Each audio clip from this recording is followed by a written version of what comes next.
Okan, professor at Bielefeld University in Germany. We just really would like to ask you, what is health literacy and why do we need to address health literacy in schools, inside the school system? Professor Orkan Okan, your turn. Thank you, Didier. Also, thank you, Sylvia. Great. So I will talk about what is health literacy and why do we need to address health literacy in schools. And I will start with a very basic definition on personal health literacy, saying that health literacy is linked to literacy and it entails people's knowledge, motivation, competencies in order to access, understand, appraise, and apply health information in order to make decisions in everyday life. So this is a common definition, but of course there are various different conceptual understandings available, but this pretty much nails it. And I want to give a practical example looking on these different information processes. So for example, a child is searching, finding and accessing information, for example, on healthy eating in the media. And after accessing the information with health literacy, the child begins to understand messages and claims made in the media, for example, on Twitter, on Instagram, or on some web pages about healthy eating. And by appraising information, this means that a child critically assesses the claims and identifies possible fake news in order to use this newly gained knowledge to inform own decision-making about eating and nutrition, inform health behavior and health action.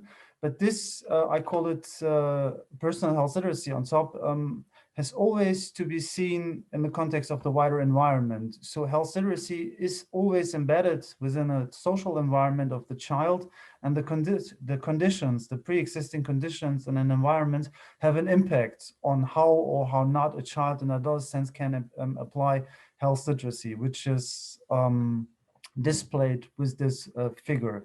And in health literacy research, from this theoretical idea emerged the concept of the relational model of health literacy, meaning that on the left-hand side, we have the individual competencies, so the behavioral and action components of health literacy within the personal approach.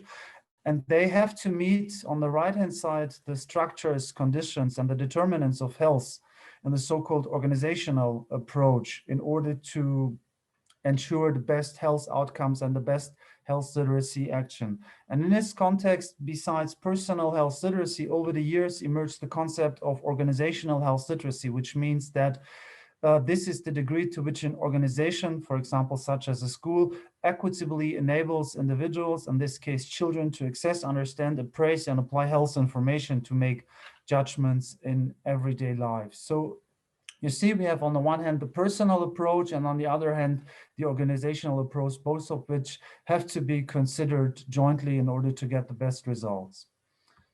And what we know from research is that low health literacy in children and adolescents across studies is associated with lesser health knowledge, with more unhealthier behaviors, with poorer mental health outcomes and status, and problems in engaging in health communication, and problems in dealing with information. And what we also know is that low health literacy follows a social gradient. That means that a lower socioeconomic family status of a child is often associated with the higher probability of lower health literacy and health knowledge in children and adolescents. And this has been shown in studies in primary school age children as well as adolescents, for example, in the HBSC study or German study on digital health literacy.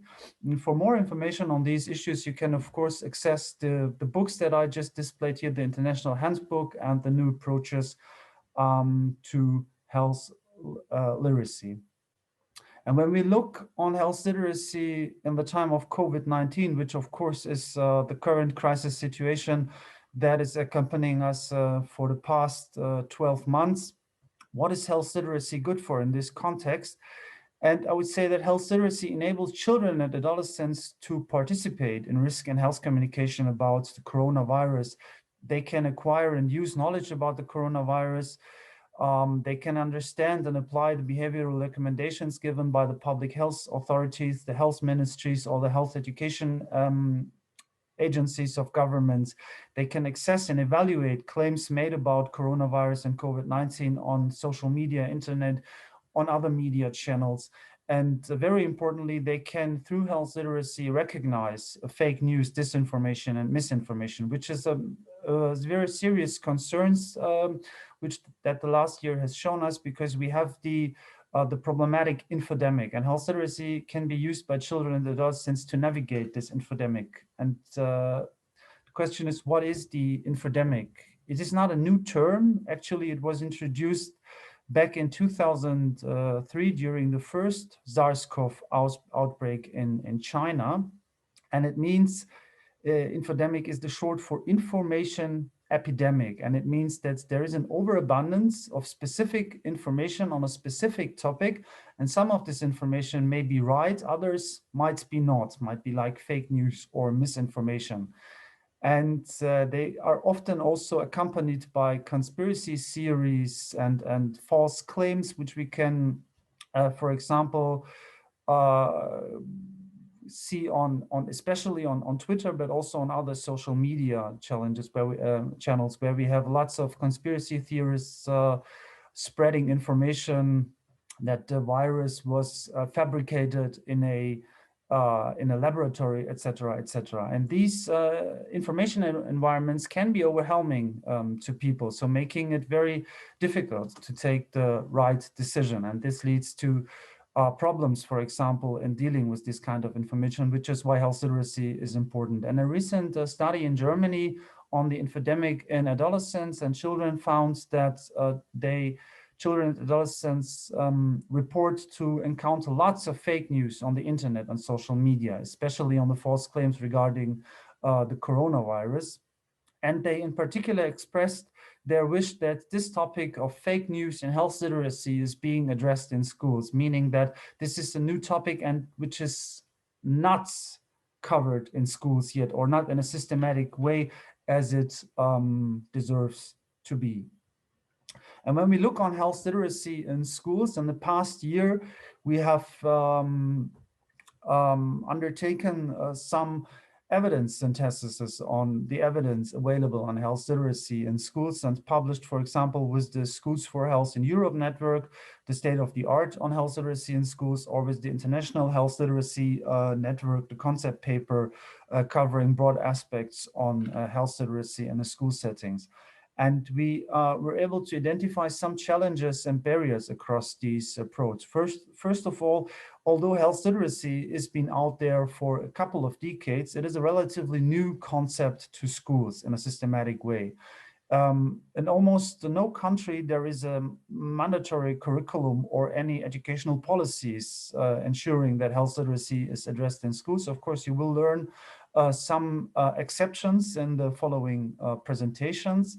And another problem is that health literacy is a topic that can easily be addressed in school health education, but not all schools use health education in their setting. That also means that not all teachers are trained on health matters. So there is need for capacity building, professional capacity building, and teacher development. And last but not least, the mandate of school is to provide education and not health. And this is the reason why the school curriculum is already overcrowded with their mandatory subjects and topics, which altogether makes it difficult to introduce health literacy into it. This means that there is a need to address health literacy in research and policy, but especially in school practice.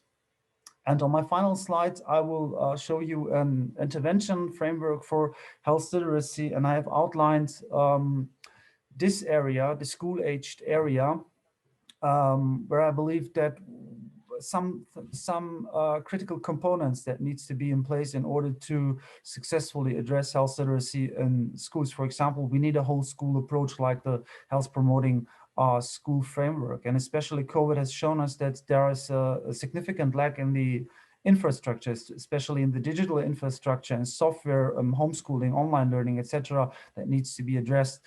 Teacher training is an important issue, and workforce development, curriculum, and about curriculum you will learn in the next presentation, and classroom teaching. So these are very, very important aspects that needs to be in place. And you can see that we cannot only look on health literacy in a school setting, but the conditions in early childhood must be in place in order to ensure that children receive the optimal development, in order to ensure that they can acquire the skills and competencies necessary for health literacy in the life course. Thank you so much. Thank you so much,